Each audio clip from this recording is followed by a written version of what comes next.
Hello student, welcome back to my channel Shivam study knowledge. Student, इस video में 2025 board exam के लिए class 12 शिक्षा शास्त्र का एक मोस्ट इम्पॉर्टेंट वीडियो लेकर आया हूं।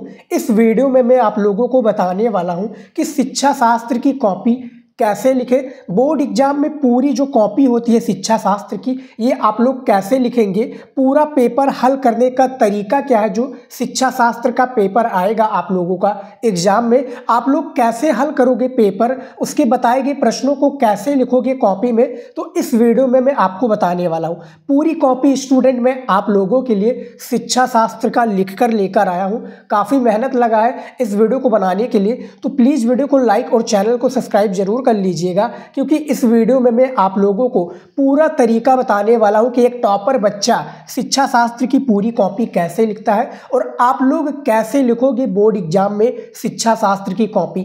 A to Z जानकारी मैं आप लोगों को देने वाला हूं और इस वीडियो में मैं पूरा पेपर आप लोगों को सॉल्यूशन के साथ बताऊंगा, यानी पूरा पेपर हल सहित आज की इस वीडियो में मैं आपको बताऊंगा और उसके प्रश्नों का उत्तर कॉपी में कैसे लिखना ये भी मैं आपको बताऊंगा। तो वीडियो काफ़ी इंफॉर्मेटिव होने वाला है आप लोगों के लिए, तो वीडियो को शुरू से लेकर लास्ट तक जरूर देखिएगा। यहाँ पर देखिए स्टूडेंट, ये आपका पेपर है 2025 बोर्ड एग्जाम के लिए। आपका जो पेपर होने वाला है शिक्षा शास्त्र का, ये 6 मार्च को आपका पेपर होने वाला है शिक्षा शास्त्र का।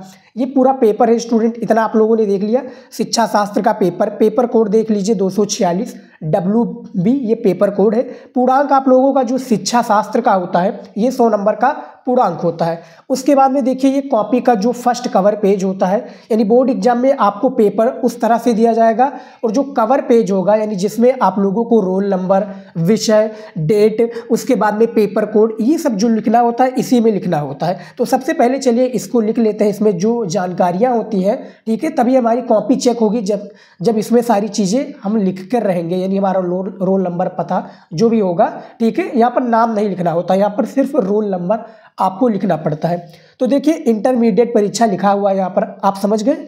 उसके बाद में देखिए यहाँ पर परीक्षार्थी सभी प्रविष्टियाँ यहाँ पर देखिए शुद्ध एवं स्पष्ट रूप से स्वयं भरे। ये जो जानकारी है ये आपको अपने ही भरना है, क्योंकि पेपर भैया देने आप गए हो तो ये जानकारी आपको स्वयं भरनी पड़ेगी। तो देखिए पहला इसमें पॉइंट है कि परीक्षार्थी का अनुक्रमांक अंकों में। तो अंकों में कैसे लिखेंगे, जैसे मान लीजिए मैं एग्जाम्पल के तौर पर रोल नंबर लिख रहा हूँ 6 7 5 6 3 2 1, ठीक है, फिर 3, ये हो गया रोल नंबर। उसके बाद में देखिए परीक्षार्थी का अनुक्रमांक शब्दों में कैसे लिखेंगे, इस तरह से देखिए 6 फिर कॉमा करके 7, इस तरह से कॉमा करते हुए लिखेंगे एक एक शब्द को, ठीक है। 7 फिर 5, ये देखिए 5 फिर 6, उसके बाद में 3, इस तरह से लिखेंगे। यहाँ पर देखिए स्टूडेंट, फिर कॉमा करके फिर 2 लिखेंगे, 2 के बाद में फिर 1 लिखेंगे, इस तरह से 1 के बाद में 3, ठीक है। तो ये तो हो गया स्टूडेंट परीक्षार्थी का जो अनुक्रमांक है ये शब्दों में। अब विषय क्या है, जैसे हमारा विषय है शिक्षा शास्त्र, तो यहाँ पर हम लिख देंगे शिक्षा शास्त्र, ठीक है। शिक्षा शास्त्र हो गया हमारा। प्रश्न पत्र यानी केवल यहाँ पर आपको लिखना है, प्रश्न पत्र में केवल लिखना है। ये जो जानकारी है स्टूडेंट आप लोगों को भरना बहुत ज़्यादा ज़रूरी है, और जो इस जानकारी को स्किप कर देंगे वो बहुत बड़ी गलती कर देंगे।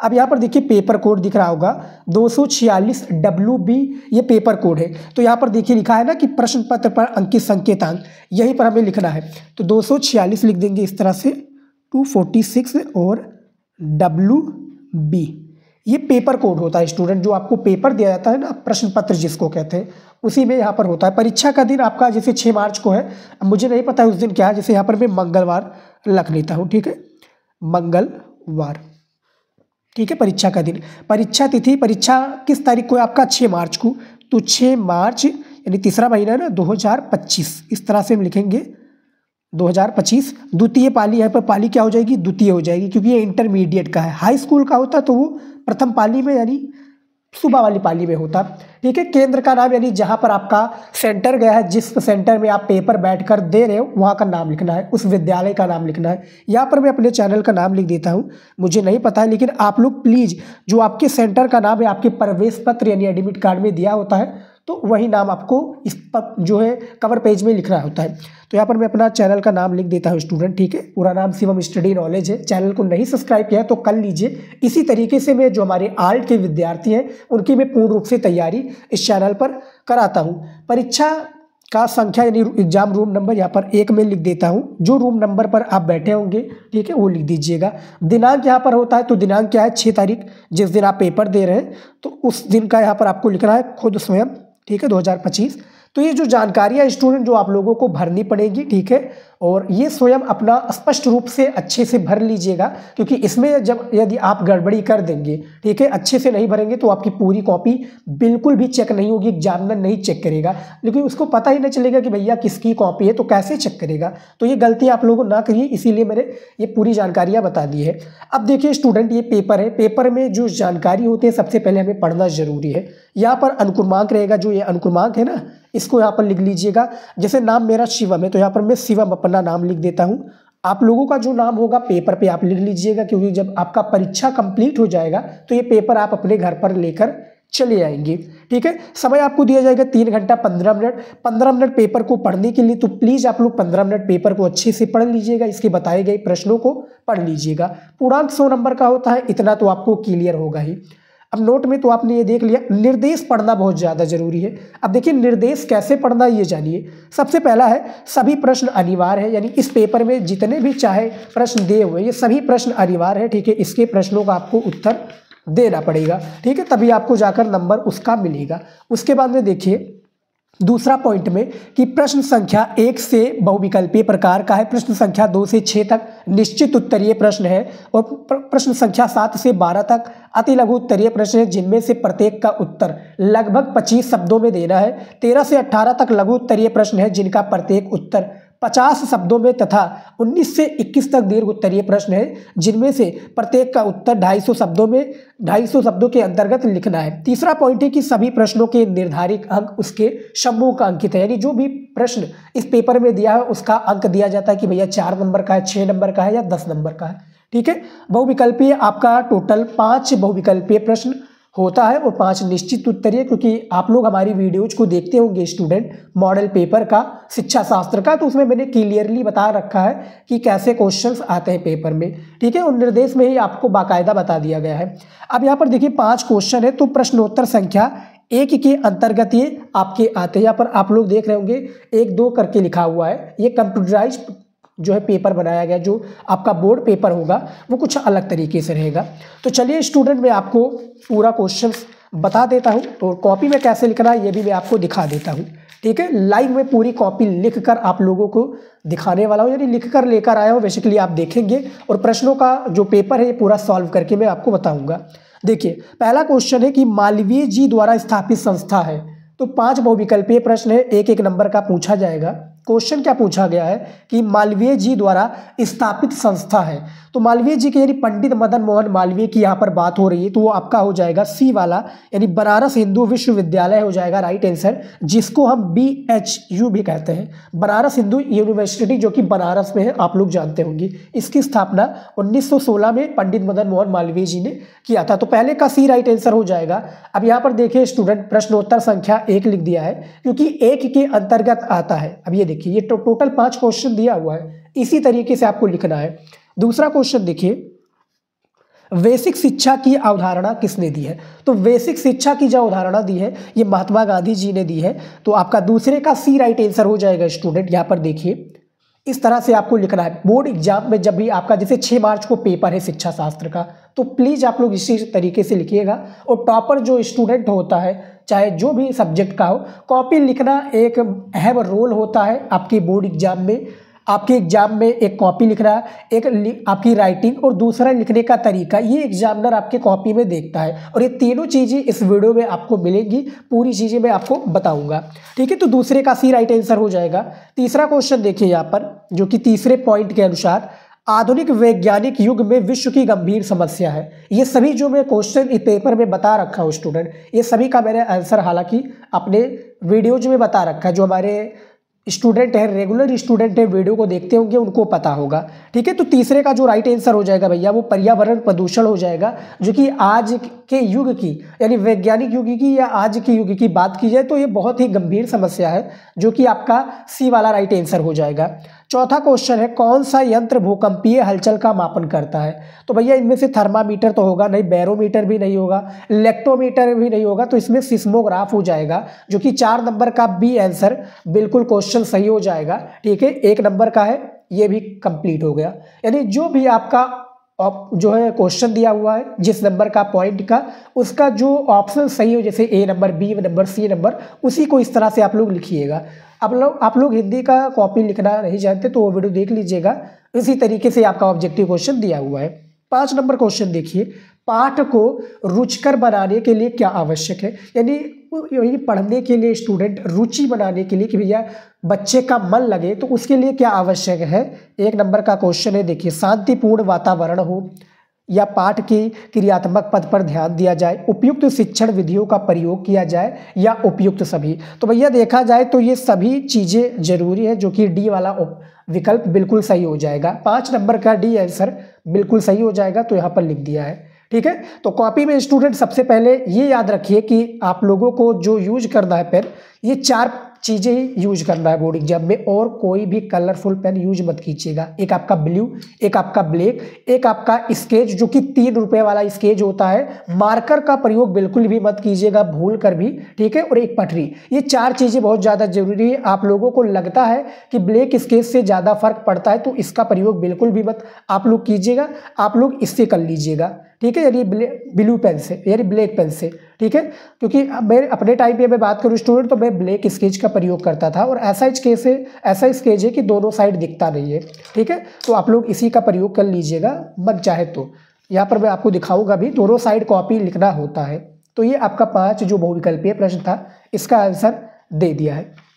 उसके बाद में देखिए, अब आ चुका है निश्चित उत्तरीय प्रश्न, जो कि 1-1 नंबर का क्वेश्चन होता है, क्योंकि निर्देश आप लोगों ने पढ़ा होगा, आपको क्लियर समझ में आता होगा। इसीलिए मैं कहता हूं हर एक पेपर में कि प्लीज़ आप लोग स्टूडेंट निर्देश को जरूर पढ़ लीजिए, क्योंकि उसी के अकॉर्डिंग आपको प्रश्नों का उत्तर लिखना होता है, कितने शब्दों में लिखना है, ठीक है, कैसे लिखना है, वो बताया जाता है। तो उसमें भैया क्लियर बता दिया गया है निर्देश में, तो 15 मिनट यही करने के लिए दिया जाता है। तो जब भी आप लोग पेपर दीजिएगा, जैसे 6 मार्च को आपका पेपर है, तो पढ़ लीजिएगा, सारी चीज़ें क्लियर हो जाएंगी।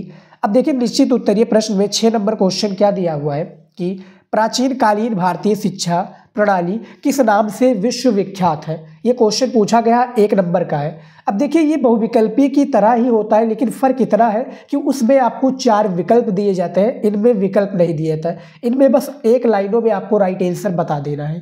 ठीक है, जैसे कि मैं आपको एग्जाम्पल के तौर पर दिखाता हूँ। क्वेश्चन जो हमारा पूछा गया है 6 नंबर, इसका आंसर देखिए, प्रश्नोत्तर संख्या 2 लिख दिया है। ठीक है, ब्लैक स्केच से पटरी की सहायता से क्या कर लिया है स्टूडेंट, अंडरलाइन कर दिया है। ये देखिए, अंडरलाइन कर दिया है। शब्दों में आपको गैप नजर आ रहा है, बताइएगा, शब्दों में आपको गैप दिख रहा है? ये बहुत बड़ी उपलब्धि है कि आप लोगों को शब्दों में गैप दिखनी चाहिए, ताकि पढ़ने में कोई दिक्कत ना हो। डंडी को जरूर खींच लीजिएगा एक पटरी की सहायता से, दिखा दूँ आपको, इस तरह से पटरी रखकर खींच लीजिएगा डंडी को, और इसी के अंदर सारे प्रश्नों का उत्तर लिखना रहेगा।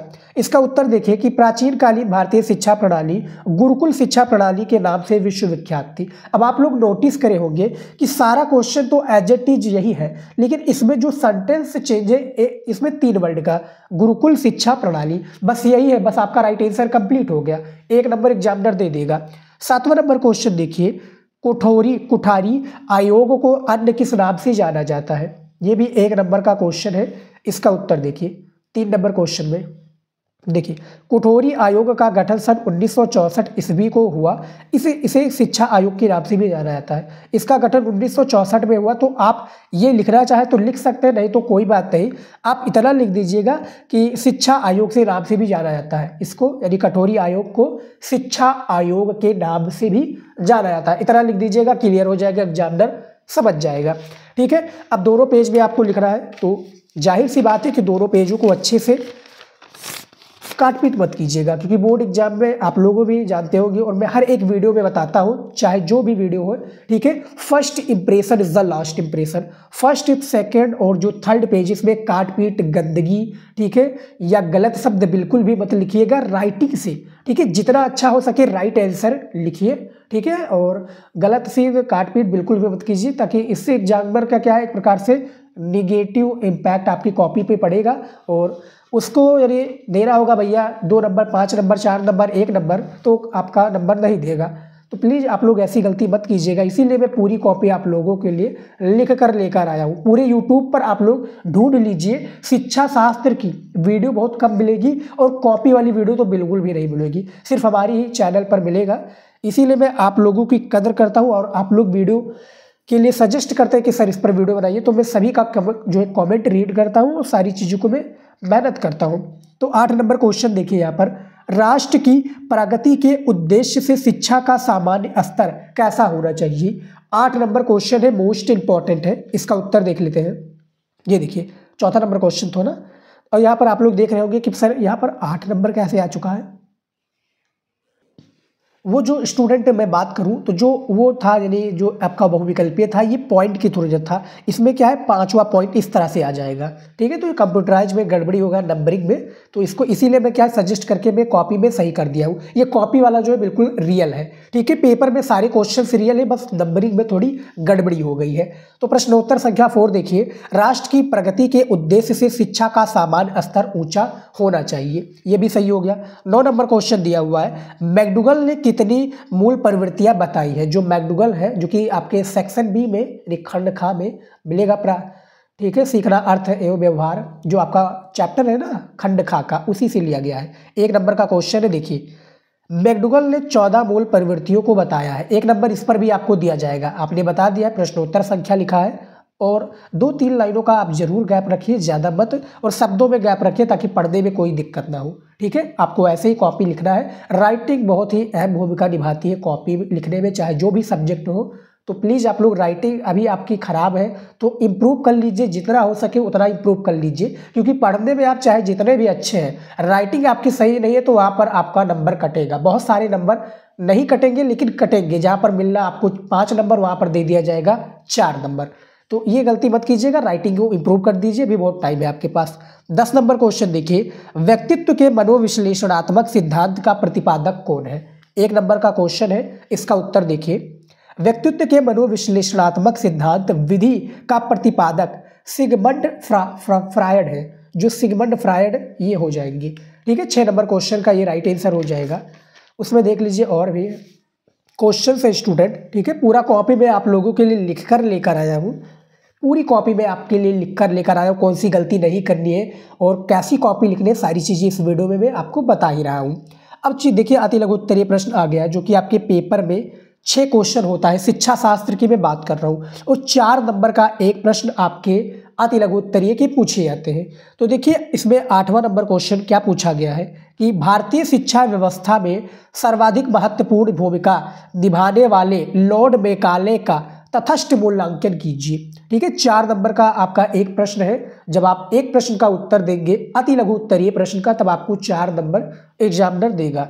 अब यहाँ पर देखिए स्टूडेंट, जब भी आप कॉपी लिखिएगा तो एक संकेत के थ्रू आप लिख दीजिएगा इस तरह से काली पेन से, ताकि एग्जामिनर को पता चल जाए कि बच्चे का अब यहाँ से अति लघु उत्तरीय प्रश्न स्टार्ट है। इससे क्लियर ये हो जाता है स्टूडेंट, देखिए आप लोग मन चाहे तो लिख भी सकते हैं, नहीं तो नहीं लिख सकते हैं। इससे ये हो जाता है कि एग्जामिनर को पता चल जाता है। तो यहाँ पर जहाँ पर देखिए 4 नंबर देने लायक है तो यहाँ पर 4 नंबर दे देगा, नहीं तो काफ़ी में क्या होता है एक ही नंबर देकर आगे बढ़ जाता है।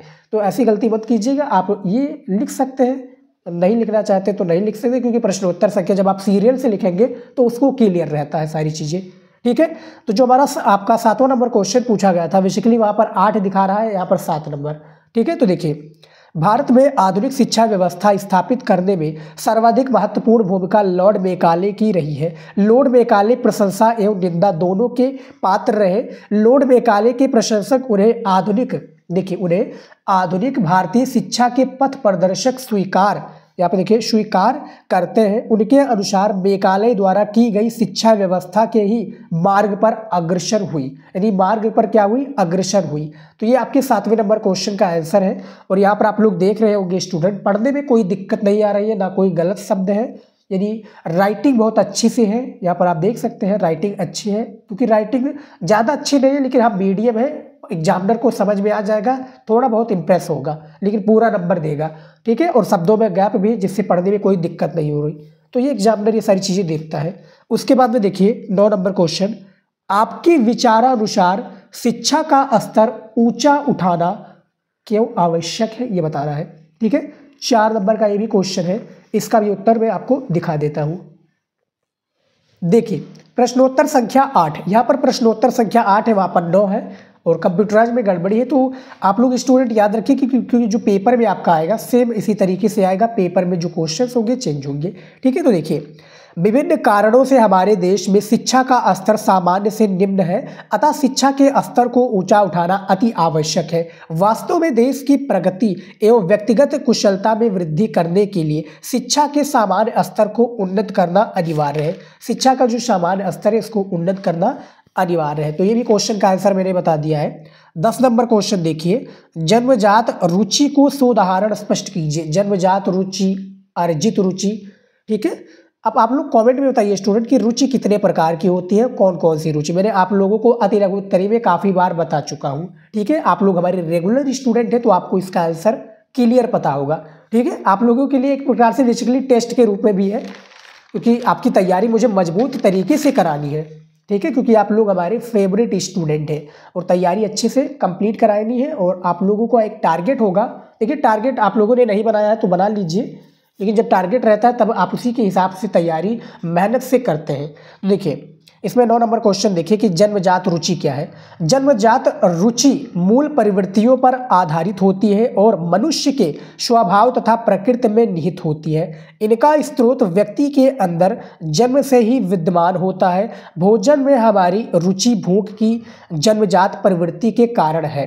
काम वासना में रुचि होने के कारण हमारा ध्यान विपरीत होता है, ठीक है। तो ये जन्मजात रुचि है। जन्मजात रुचि की मैं बात करूँ स्टूडेंट तो आपका पानी यानी पानी प्यास लगना ये जन्मजात है, ठीक है। भूख लगना ये भी जन्मजात है, ठीक है। तो ये जन्मजात क्रिया है जो कि भैया जन्म से ही प्रारंभ हो जाती है। जाति जन्म से ही निर्धारित हो जाती है कि भैया आप किस जाति में पैदा हुई है, तो ये सब जन्मजात की प्रेरणा है, ठीक है। मैंने काफ़ी बार आप लोगों को बताया भी हुआ है इन सभी क्वेश्चन का आंसर, और कॉपी में लिखना जरूरी है, आप लोग ऐसे ही लिखिएगा कॉपी में, ठीक है। और भी दिखा देता हूँ, 3 ही क्वेश्चन मैंने अभी हालांकि अति लघु उत्तरीय के बताए हैं, 3 और बचते हैं। ये देखिए 11 नंबर क्वेश्चन है, मानसिक स्वास्थ्य विज्ञान के मुख्य उद्देश्य क्या है, ये बताना है, ठीक है। 4 नंबर का क्वेश्चन है।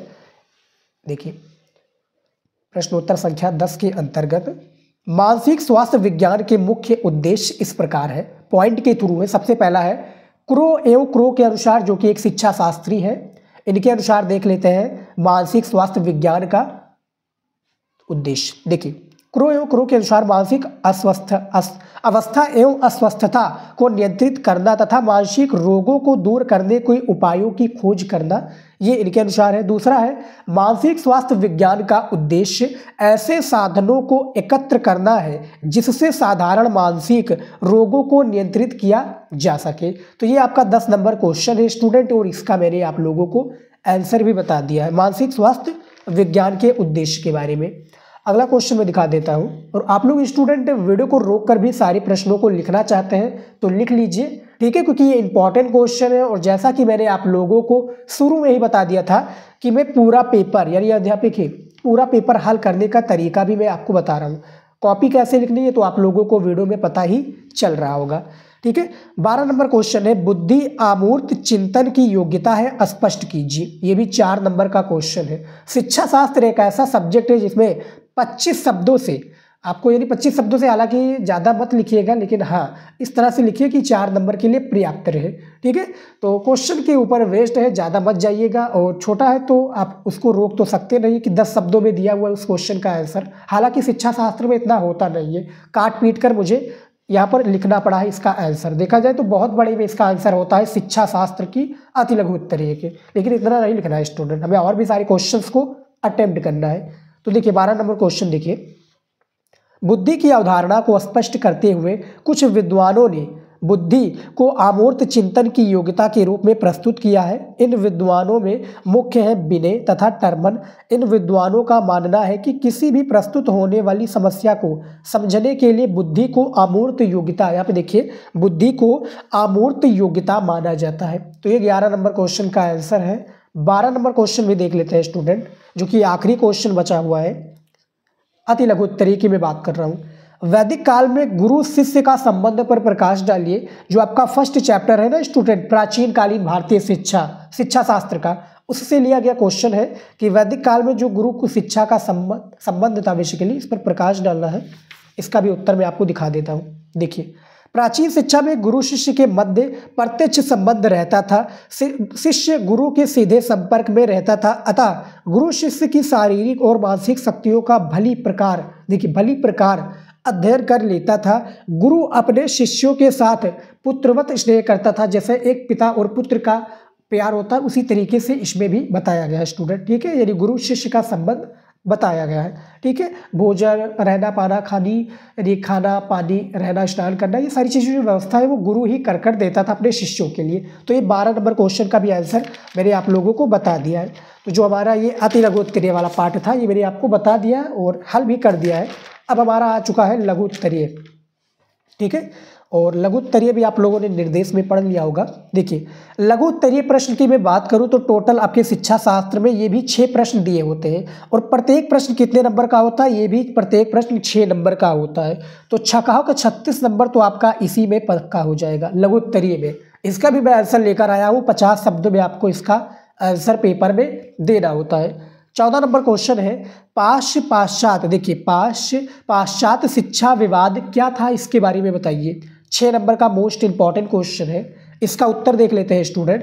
ठीक है, ये देखिए, संकेत के थ्रू पर मैंने लिख दिया स्टूडेंट। संकेत जैसे एक होता है ना संकेत, कि लघु उत्तरीय प्रश्न, जैसे कि मैं हिंदी में लिखकर आपको बताता हूँ गद्यांश या पद्यांश कैसे लिखते हैं, तो उसमें तो अथवा करके 2 दिया जाता है, तो वो अलग तरीका हो गया, एक अलग तरीका हो गया ये लघु उत्तरीय में। एक प्रकार से कि सर आप बता रहे हैं एग्जामिनर को कि सर जी हमारा यहाँ से लघु उत्तरीय प्रश्न का उत्तर स्टार्ट हो चुका है और यहाँ पर मैंने लघु उत्तरीय प्रश्नों का उत्तर दिया है, और आपको एग्जामिनर 6 नंबर देगा। तो जो क्वेश्चन पूछा गया था ना कि पाश्चात्य शिक्षा विवाद क्या था, इसी के बारे में मैं बात कर लेता हूँ। देखिए, प्रश्नोत्तर संख्या 13 है, ब्रिटिश कालीन भारतीय शिक्षा की व्यवस्था के संबंध में सर्वाधिक प्रबल विवाद वाला खर्च किस प्रकार की शिक्षा के प्रचार एवं प्रसार के लिए खर्च किया जाए। शिक्षा का माध्यम, यहाँ पे देखिए, शिक्षा का माध्यम पाश्चात्य हो या पाश्चात्य, यही विवाद जब बढ़ गया तो इसे पाश्चात्य, यहाँ पे देखिए, इसे पाश्चात्य शिक्षा विवाद के रूप में चर्चा का विषय बना गया। जो है चर्चा का क्या है, विषय बनाया गया। इस विवाद के अंतर्गत एक बड़ा वर्ग भारतीय शिक्षा व्यवस्था में भारतीय भाषाओं एवं साहित्य की शिक्षा का समर्थन था। ठीक है, साहित्य के जो शिक्षा का क्या था, समर्थक था। अब यहाँ पर आप लोग देखिए स्टूडेंट, मेरे आंसर भी आप लोगों को दिखा दिया, और 50 शब्दों से थोड़ा ऊपर ही होगा, नीचे तो नहीं होगा, और शब्दों में गैप भी है। ठीक है, बहुत ही राइटिंग से लिखा गया, यदि ज़्यादा राइटिंग अच्छी नहीं है मेरी, लेकिन हाँ जिस तरह से है एग्जामिनर के लिए इतना काफ़ी है, इतने में ही भैया 6 नंबर दे देगा। ठीक है, तो ये आप देख सकते हैं, इसमें शब्दों में गैप भी है, क्लियर दिख रहा है, साफ सुथरा दिख रहा है। ठीक है, कोई गड़बड़ी नहीं है, पूरा नंबर दिया जाएगा। ठीक है, कॉपी आप लोगों को ऐसे लिखना है, फिर एक लाइनों को छोड़कर फिर प्रश्नोत्तर संख्या यहाँ पर लिख देना है। काफ़ी लोग क्या करते हैं, 2 लाइनों को छोड़ देते हैं, 2 लाइन भी छोड़ दीजिए, लेकिन ज़्यादा आप कॉपियों के जो वेस्ट मत कीजिएगा, नहीं तो एग्जामिनर भी देखेगा तो कहेगा कि ये तो भैया कॉपी भर रहा है। तो देखिए 15 नंबर क्वेश्चन देखिए, गांधी के शैक्षिक विचारों पर प्रकाश डालिए। ये भी क्वेश्चन है 6 नंबर का, और आपके चैप्टर है भारतीय शिक्षा शास्त्री के रूप में मदन मोहन मालवीय, फिर आपके गांधी जी, फिर एनी बेसेंट, उसके बाद में जो है रविन्द्रनाथ टैगोर जी। तो ये सब शिक्षा शास्त्री है, और गांधी जी का भी है ना, तो उनके अनुसार जो कि शैक्षिक विचार क्या होता है उसके बारे में परिभाषा देख लेते हैं। देखिए, महात्मा गांधी ने अपने लेखों एवं भाषणों में अपने शैक्षिक विचारों को व्यक्त किया है। वे शिक्षा को राजनीतिक, देखिए राजनीतिक, सामाजिक, आर्थिक एवं नैतिक प्रगति का आधार मानते थे। प्रगति का क्या है स्टूडेंट, आधार मानते थे। इसमें और भी है,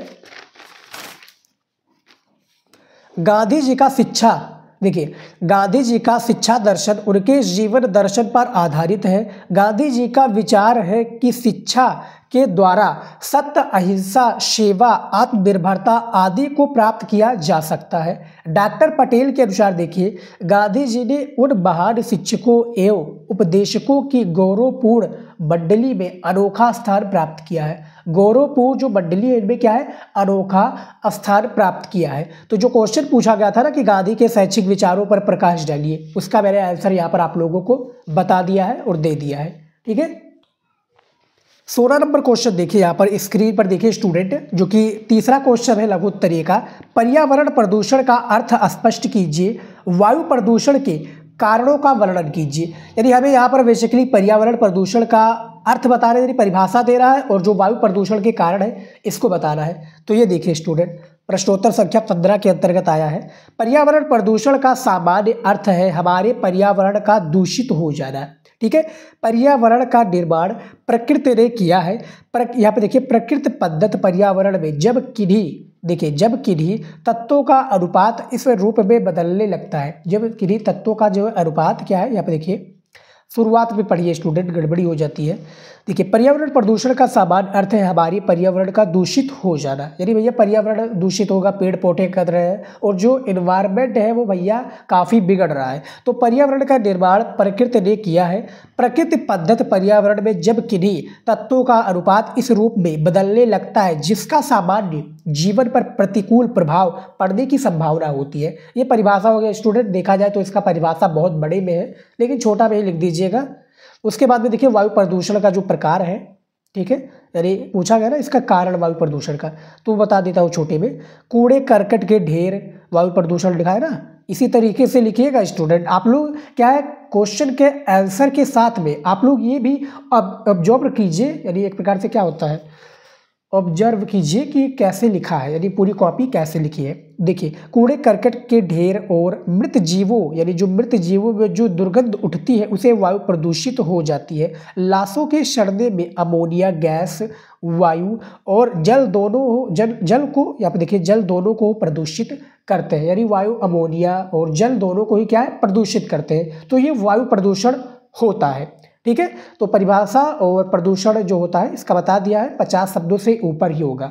और मैंने इस तरह से एग्जैक्ट लिखा है स्टूडेंट कि आपको कितना लिखना है। काफ़ी स्टूडेंट मैंने देखा है और मैंने बात भी की है काफ़ी स्टूडेंट से, वो गलती क्या करते हैं, वो क्या है, वो लास्ट क्वेश्चन तक पहुँच ही नहीं पाते जो दीर्घ उत्तरीय होता है। ठीक है, वो क्वेश्चन को छोड़ते हुए चलते हो लास्ट क्वेश्चन तक। जैसे जो आपका देखा जाए 21 लास्ट क्वेश्चन है, 21 नंबर क्वेश्चन दीर्घ उत्तरीय का, जिसमें आपको 10-10 नंबर मिलना होता है और 200 से 250 शब्दों में आपको एक प्रश्नों का उत्तर लिखना होता है। तो उसमें वो पहुंच नहीं पाते, जिससे उनका जो 70 से 80 नंबर ही रह पाते हैं शिक्षा शास्त्र में। इसीलिए मैं कहता हूँ जितना पूछा गया है और एग्जामिनर भैया चिल्ला कर बता रहा है कि निर्देश दिया हुआ इसी के हिसाब से लिखिए, तो आप लोगों को उसी के हिसाब से लिखना पड़ता है और एग्जैक्ट मैंने उसी तरीके से लिखा है स्टूडेंट। ठीक है, तो ये हमारा हो गया जो कि 15 नंबर क्वेश्चन था। इसमें और भी है, दिखा देता हूँ।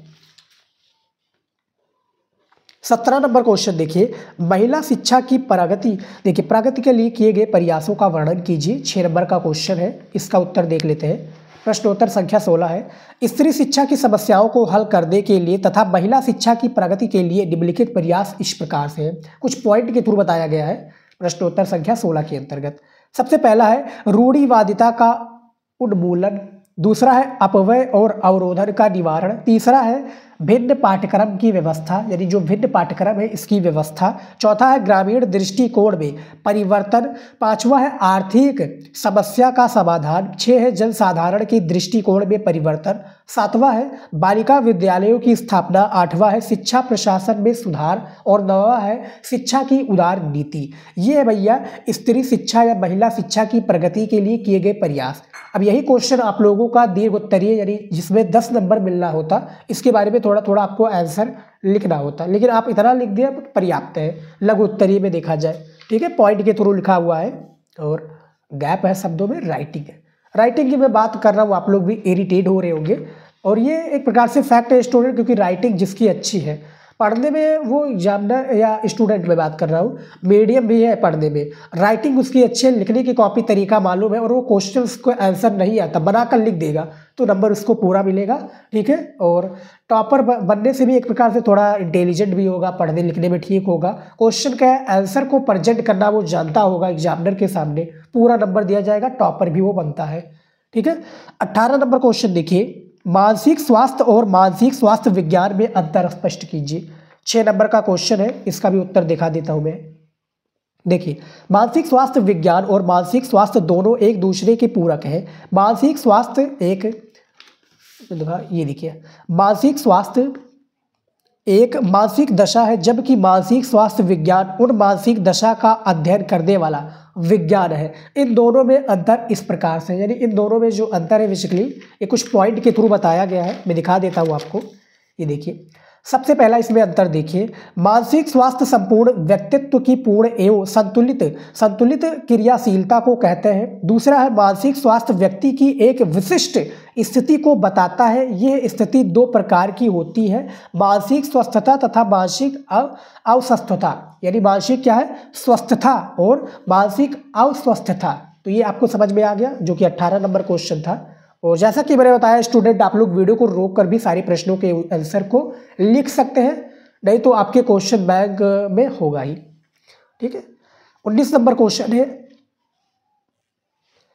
अधिगम से आप क्या समझते हैं? अधिगम की महत्वपूर्ण विशेषताओं का वर्णन कीजिए, ठीक है। यानी अधिगम से आप क्या समझते हैं, परिभाषा यहाँ पर देना है और इसकी जो विशेषता है इसका भी वर्णन करना है। तो इसका उत्तर देख लेते हैं। देखिए, व्यक्ति के व्यवहार में होने वाले ऐच्छिक परिवर्तन को सीखना कह सकते हैं। सीखने की प्रक्रिया का संबंध नई क्रियाओं से होता है तथा इस क्रिया द्वारा सीखी गई बातों का अन्य बातों पर भी प्रभाव पड़ता है। तो ये 18 नंबर क्वेश्चन था, यानी जो परिभाषा था ये मैंने बता दिया है।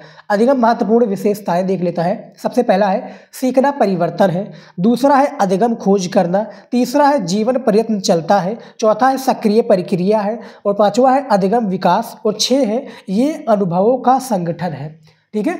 तो भैया मैंने परिभाषा भी बता दिया अधिगम का और मैंने महत्वपूर्ण जो विशेषताएं थी वो भी मैंने बता दिए।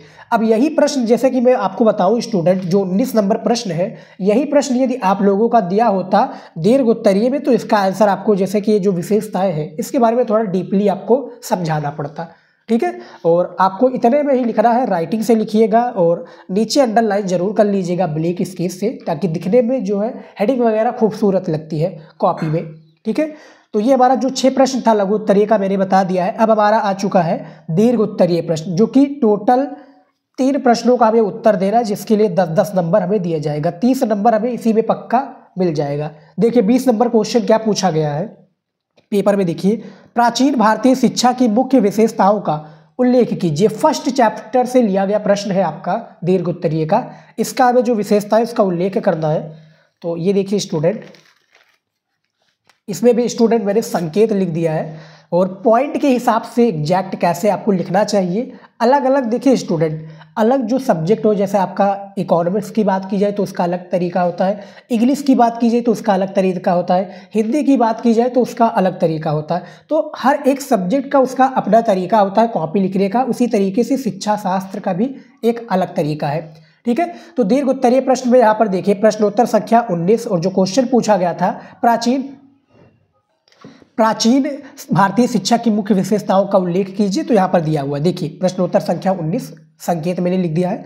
प्राचीन भारतीय शिक्षा प्रणाली की प्रमुख विशेषताएं निम्न प्रकार थी। जो प्रमुख विशेषताएं वो क्या है, निम्न प्रकार थी। सबसे पहला देखिए विद्या आरंभ संस्कार, विद्या आरंभ संस्कार थी।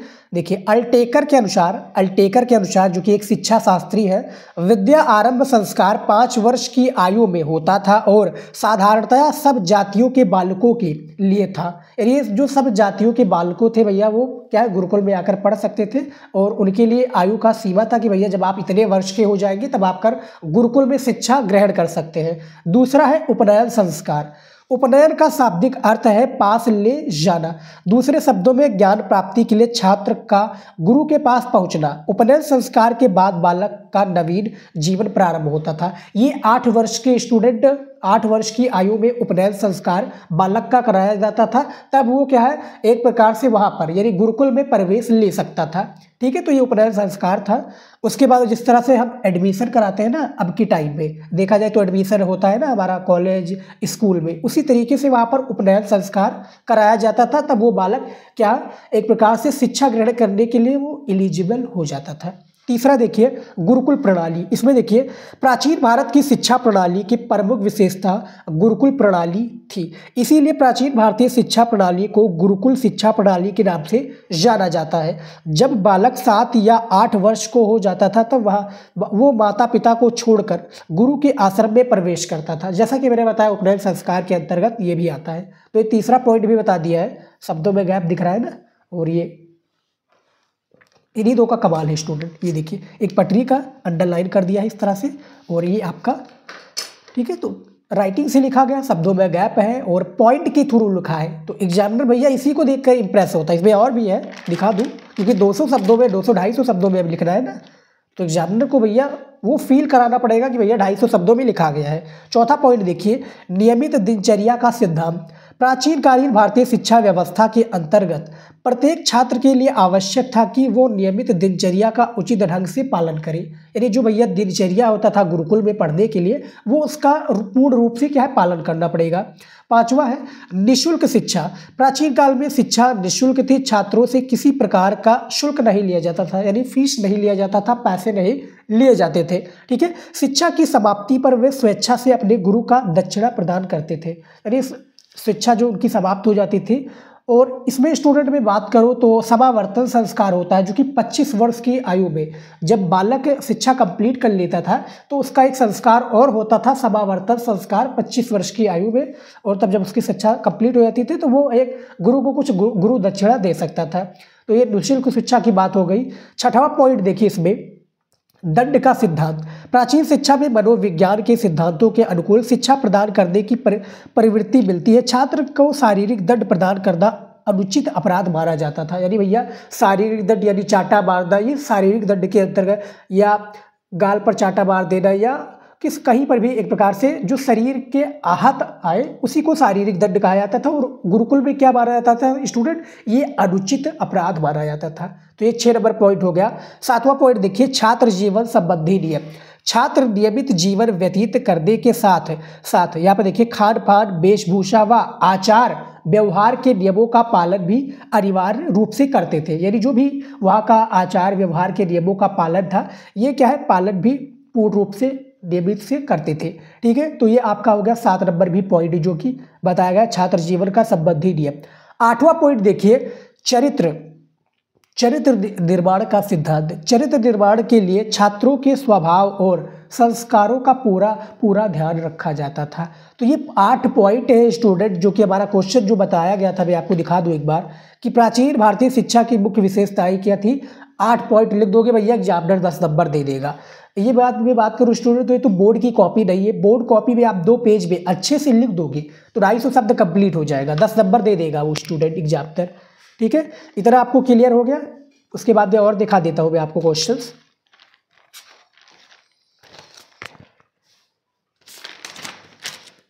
ये देखिए अगला क्वेश्चन हमारा आ चुका है 21 नंबर क्वेश्चन। देखिए स्टूडेंट, यहाँ पर पर्यावरणीय प्रदूषण से आप क्या समझते हैं, इसके कारणों की व्याख्या कीजिए। ठीक है, तो पर्यावरण प्रदूषण के बारे में मैंने आपको काफ़ी बार बता चुका हूँ, इसके कारणों को बता चुका हूँ। अब आज मैं अथवा वाला आपको क्वेश्चन का आंसर दूंगा। ठीक है, आपदा का क्या अर्थ है, आपदाओं के विभिन्न प्रकारों का वर्णन कीजिए।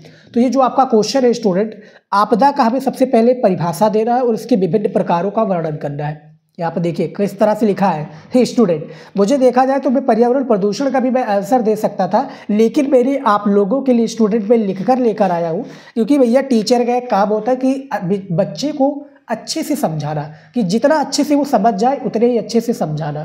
ठीक है, तो देखिए प्रश्नोत्तर संख्या 20 के अंतर्गत जैसे कि मैं अथवा वाला कर रहा हूँ ना, आपदा वाला, तो उसी का आंसर देखिए। परिभाषा सबसे पहले देखिए, इस जगत में घटित होने वाली असंख्य घटनाओं की निरंतरता ही जीवन है। घटनाएं असंख्य प्रकार की होती है। कुछ घटनाएं सामान्य जीवन की, देखिए, जीवन की प्रगति के मार्ग पर अग्रसर होने में सहायक होती है, जबकि कुछ अन्य घटनाएं बाधक होती है। सामान्य जीवन की गति को अवरुद्ध करने वाली घटनाओं, देखिए, घटनाओं को हम दुर्घटना की श्रेणी में रखते हैं। जब कुछ दुर्घटनाएं व्यापक तथा विकराल रूप में घटित होती है तो उन्हें हम आपदा या विपत्ति कहते हैं। यह विपत्ति आ चुकी है या आपदा आ चुका है। आपदा कई प्रकार के होते हैं स्टूडेंट, मैं बात करूँ तो आपदा एक आपका बाढ़ होगा, ये भी आपदा हो गया, भूस्खलन आपदा हो गया, ठीक है, भूकंप आना आपदा, तो ये सब प्राकृतिक आपदाएं हैं। अब बेसिकली अब यहाँ पर देख सकते हैं कि आपदाओं के प्रकार क्या होते हैं, ठीक है। देखिए, ये सत्य है कि गंभीर एवं व्यापक आपदाएं मुख्य रूप से प्राकृतिक कारकों से ही उत्पन्न होती है, जैसा कि मैंने बताया। अब देखिए, इसमें कुछ पॉइंट के थ्रू मैंने आपदाओं के प्रकारों का वर्णन किया है। सबसे पहला है आकस्मिक रूप से घटित होने वाली आपदाएं। आकस्मिक रूप से जो घटित होने वाली आपदाएं हैं वो कुछ इस प्रकार से देखिए। कुछ आपदाएं या प्राकृतिक घटनाएं ऐसी है जो एकाएक या आकस्मिक रूप से घटित हो जाती है तथा अल्प समय में ही गंभीर प्रतिकूल प्रभाव डाल देती है। तो जो पहला क्वेश्चन था इसका आंसर मैंने आप लोगों को दे दिया है, आकस्मिक रूप से घटित होने वाली आपदाएं। इसमें और भी है, देखिए, दूसरा पॉइंट है स्टूडेंट, धीरे धीरे अथवा क्रमश आने वाली आपदाएं, ठीक है, धीरे धीरे अथवा क्रमश आने वाली आपदाएं। इसमें भी देखिए, दूसरे वर्ग में उन आपदाओं को सम्मिलित किया जाता है जो आकस्मिक रूप से नहीं बल्कि धीरे धीरे आती है तथा उनकी गंभीरता क्रमश बढ़ती है और इस वर्ग की आपदाओं की समुचित पूर्व सूचना होती है। तीसरा देखिए, मानव जनित अथवा सामाजिक आपदाएं। तीसरे वर्ग की आपदाओं को हम मानव जनित अथवा सामाजिक आपदाएं कहते हैं। इस प्रकार की आपदाओं के लिए कोई भी प्राकृतिक कारक जिम्मेदार नहीं होता, बल्कि ये आपदाएं मानवीय लापरवाही या देखिए कुप्रबंधन या षड्यंत्र अथवा समाज विरोधी तत्वों की गतिविधियों के परिणाम स्वरूप उत्पन्न होती है। और चौथा देखिए स्टूडेंट, जैविक आपदाएं या महामारी। चतुर्थ वर्ग की आपदाओं में उन आपदाओं को सम्मिलित किया जाता है जिनका संबंध मनुष्यों के शरीर एवं स्वास्थ्य से होता है। साधारण शब्दों में हम जैविक आपदाओं को कह सकते हैं स्टूडेंट। आपदाएं कई सारे प्रकार से होते हैं। तो ये 4 पॉइंट मैंने बताया स्टूडेंट आपदाओं के प्रकार को, और इसका परिभाषा में मैंने आपको दे दिया जो आपदा था, ठीक है स्टूडेंट। तो इसका परिभाषा और सारी चीज़ें मैंने बता दिया है। अब चलिए देख लेते हैं लास्ट क्वेश्चन। देखिए 22 नंबर क्वेश्चन देखिए कि थारडाइक के सीखने के मुख्य नियमों का वर्णन कीजिए।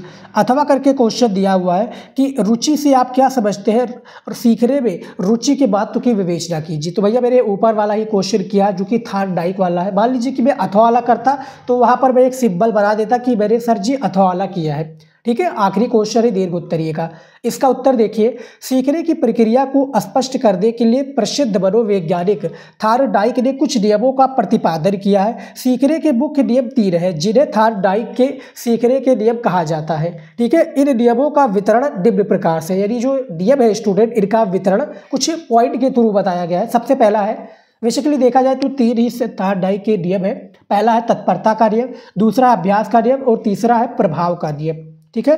तो देखिए सीखने का तत्परता का नियम में देखिए, थारडाइक द्वारा प्रतिपादित तत्परता का पहला नियम बताता है कि जब कोई भी व्यक्ति सीखने के लिए मानसिक रूप से तत्पर होता है अर्थात तैयार रहता है तो सीखने की क्रिया सरलता और शीघ्रता से संपन्न होती है। व्यक्ति जिस समय किसी कार्य को सीखने की धुन में रहता है तो वो सीखने में आनंद का अनुभव करता है।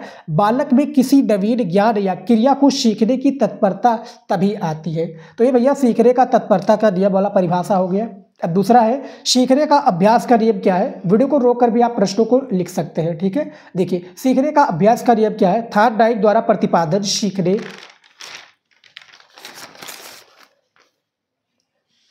का दूसरा मुख्य नियम है अभ्यास का नियम। इसे उपयोग या अनुपयोग का नियम भी कहते हैं। थारडाइक का विचार है कि अन्य बातें समान रहने पर सीखने की प्रक्रिया में अभ्यास के द्वारा शक्ति में वृद्धि होती है, जबकि अभ्यास की कमी स्थिति और प्रतिक्रिया के संबंध को कमजोर बना देती है। हमारी बहुत सी प्रतिक्रियाओं में उपयोग तथा अनुप्रयोग के नियम के साथ साथ कार्य करते हैं। उपयोग या अनुपयोग के नियम के साथ क्या है, कार्य करते हैं। तीसरा है सीखने का प्रभाव का नियम। अब देखिए थॉर्नडाइक द्वारा प्रतिपादित सीखने का तीसरा मुख्य नियम है प्रभाव का नियम। इस नियम को संतोष और असंतोष, देखिए संतोष और असंतोष का नियम भी कहते हैं। थॉर्नडाइक द्वारा प्रतिपादित इस नियम में प्रभाव से तात्पर्य परिणाम, देखिए प्रभाव से तात्पर्य परिणाम से है। जिन कार्यों का परिणाम व्यक्ति को संतोष प्रदान करता है तथा उसे सुखद अनुभव देता है, उन कार्यों को मनुष्य, यहाँ पर देखिए मनुष्य सरलता एवं शीघ्र ही सीख जाता है। ठीक है, सीख जाता है। इसी संदर्भ में जिस कार्य को करने से व्यक्ति को प्रशंसा एवं पुरस्कार मिले, यानी जिस कार्य का अच्छा प्रभाव निकले, उसी को सीखने का प्रभाव का नियम कहते हैं स्टूडेंट। ठीक है, तो ये जो स्टूडेंट पूरा पेपर था मैं आपको दिखा दूं, शिक्षा शास्त्र का ये पूरा पेपर मैंने सॉल्व करके आपको बता दिया है। ये पूरा स्टूडेंट पेपर जो था मैंने आपको सॉल्व करके बता दिया है। ठीक है, कैसे आपको पूरा पेपर सॉल्व करना है। ठीक है, और बोर्ड एग्जाम में पूरी कॉपी कैसे लिखनी है ये भी मैंने आप लोगों को बता दिया है। ठीक है, कितने शब्दों में लिखना है, कितने पेज में लिखना है, कौन सी गलती नहीं करनी है आपको। ठीक है, ये सारी चीज़ें मैंने इस वीडियो में आप लोगों को बताई है और आई होप कि वीडियो आप लोगों को हेल्पफुल लगा होगा। ठीक है, कॉपी बोर्ड एग्जाम में ऐसे ही आप लोग लिखिएगा शिक्षा शास्त्र की, और पूरी जानकारी मैंने दी है। कवर पेज आप लोग ऐसे ही भरिएगा, और जो भी बोर्ड एग्जाम से रिलेटेड आपकी जानकारी है स्टूडेंट, मैंने आप लोगों को बताने का पूरा प्रयत्न किया है। तो आई होप वीडियो स्टूडेंट आप लोगों को अच्छा लगा है। प्लीज़ स्टूडेंट इस वीडियो बनाने के लिए बहुत ज़्यादा मेहनत लगा है, और हालांकि देखा जाए तो मेरे ज़्यादा व्यूअर नहीं है, यानी ज़्यादा सब्जेक्ट शिक्षा शास्त्र के बच्चे नहीं लिए होते हैं, लेकिन प्लीज़ आप लोग वीडियो को अपने उन दोस्तों के पास ज़रूर शेयर कीजिएगा जो शिक्षा शास्त्र सब्जेक्ट लिए हो, उनको शेयर कीजिए और वीडियो को लाइक कर दीजिए। चैनल पर आप लोग प्लीज़ नए हैं तो चैनल को सब्सक्राइब कर लीजिए। हम 1 लाख सब्सक्राइबर तक बहुत जल्द पहुँचने वाले हैं, तो चैनल को सब्सक्राइब कर लीजिए। मिलते हैं नेक्स्ट वीडियो में। जय हिंद।